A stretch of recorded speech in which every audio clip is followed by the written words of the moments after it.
When someone unexpectedly leaves their job, what happens?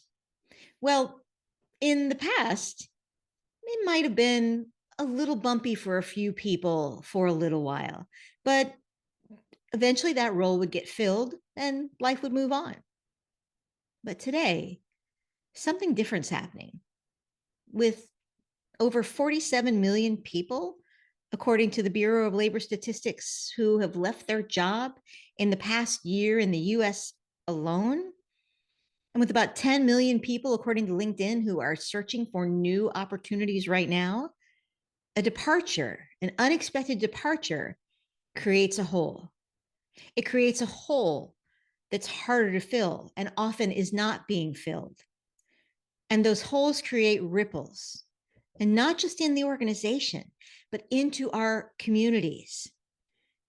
Turnover creates turbulence, and people problems are fast becoming community problems.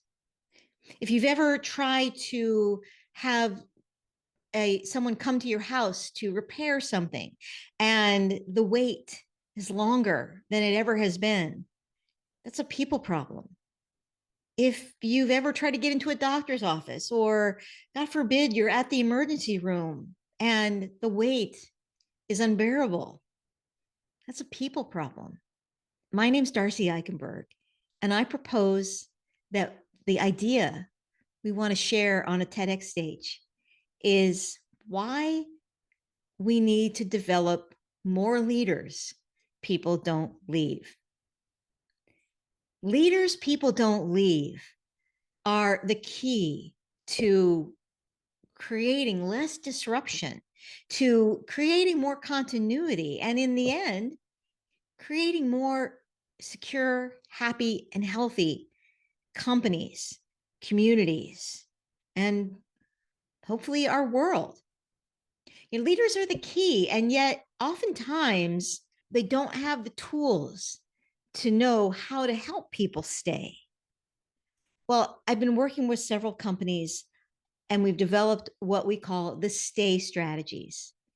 And the stay strategies are ways that leaders and their teams can work together to lessen unexpected departures, to reduce the turbulence, and to help more people stay.